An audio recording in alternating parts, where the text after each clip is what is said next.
to win their first 4 starts over the last 40 seasons, you ask? Give you a moment to guess? Yup, Big Ben Roethlisberger. Someone else who knows about winning Super Bowl champ Rob Ninkovich joining the conversation right now. Rob, great to have you with us. I will get to you in just a moment, sir, but I'm going to start with Stephen A. Mr. Smith, what do you think? Is Tua the real deal? It remains to be seen. I like what I'm seeing. 5 touchdowns, no interceptions, completing about 63% of his passes.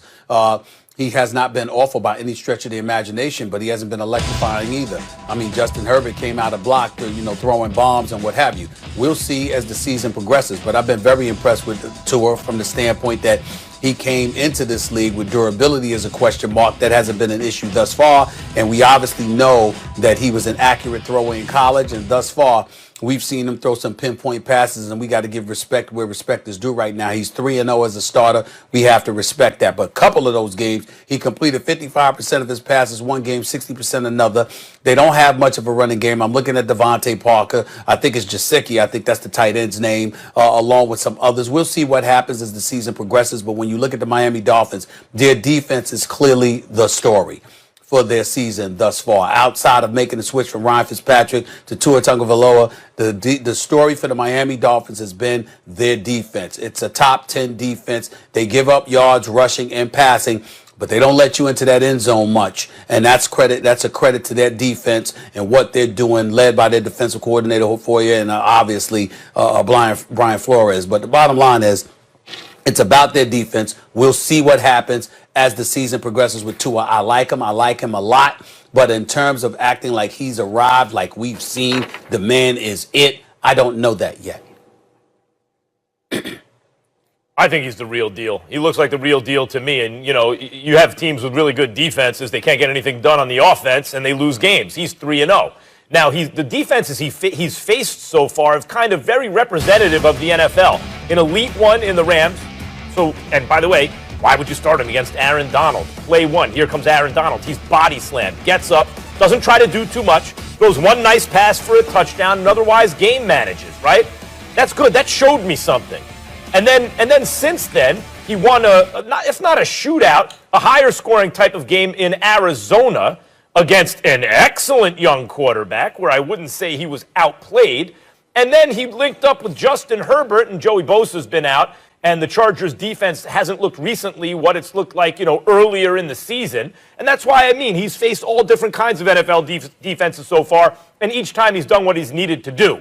He's been around, because under 100 yards against the Rams, it's his first time touching the ball in the NFL. He's been around a 200-yard, 2-touchdown, no interception guy, right? I wouldn't say he outplayed Herbert. I know some people felt that way. I think Herbert is better than Tua so far. But he didn't get outplayed by Herbert either. Herbert had to play his defense, which is a better defense. But even considering that, I wouldn't say he got outplayed by Herbert. I would say it was about even. And when you think of some of the quarterbacks that Herbert has played against, where it looks like Herbert's about the same as that guy, we're talking about all the best quarterbacks in football. Whenever Herbert's linked up with a future Hall of Famer, it's like, I don't know, he looks like he belongs. Tua looked like he belonged with him. So I don't know, when you get a guy who's really hasn't been outplayed in spite of facing Herbert and Kyler Murray and the Rams defense, and is 3-0, 5 touchdowns, no interceptions, hasn't tried to do too much when he hasn't needed to, when he's needed to be calm and steady, at other times has made the throws he's needed to make. The whole question with him is his health, right? The hip, knock wood, has been okay so far. The foot is hurt, but he's been practicing. Tua looks like the real deal to me. So, look, when I listen to you talk about being the real deal, I think about I really think about the song The Next Episode, featuring Corrupt Nate, Snoop Dogg, and Dr. Dre. And they say in that song, hold up, wait. Listen, when I hear that, hold up, wait, I think about Tua, because guess what?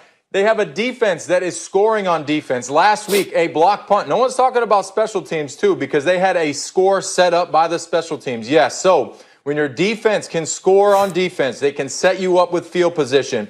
In his first game, he threw for 93 yards. How do you win football games throwing for 93 yards? Defense, special teams, the other 2 phases. So Right now, I'm going to hold up and I'm going to wait on Tua because I need to see more from him for me to decide on if he is the real deal or not. And Rob, here's another thing with me. Usually, Max, and I'm not saying that Tua can't run because obviously he's got some legs on him and we've still got some wheels on him and we've seen him run. But he's not Lamar Jackson. He's not Tyler Murray. He's not Kyler Murray. And so when I look at it from that standpoint, I'm thinking about his miniature size standing in that pocket. And when you're talking about elite defense, it doesn't even have to be elite. This is the National Football League. They can figure out your strong points and your weaknesses and find a way to kind of exploit that to some degree. Because he doesn't have necessarily the scrambling ability a guy like Kyler Murray does, I'm going to be interested to see how is he going to be primarily as that pocket passer once you apply the pressure to him. What are they going to be able to do schematically to free him up to fling that football the way they... I know he's an accurate passer, but what are they going to do schematically once these defenses figure him out just a little bit? That's all I'm talking about, Max, when I'm talking about just waiting and seeing. All right. Rest in peace, Nate Dogg. Let's keep it moving here, guys. I got more football I want to get into. Some other big matchups this weekend. Aaron Rodgers, 7-2 Pack play the 6-3 Colts, and in a battle of two teams, both 6-3, the Titans play Lamar Jackson and the Ravens in a rematch of last season's Tennessee divisional playoff win over the 2019 MVP. Stephen A., who needs the win more? Your boy Rodgers, is he still a bad man, or the MVP, Action Jackson?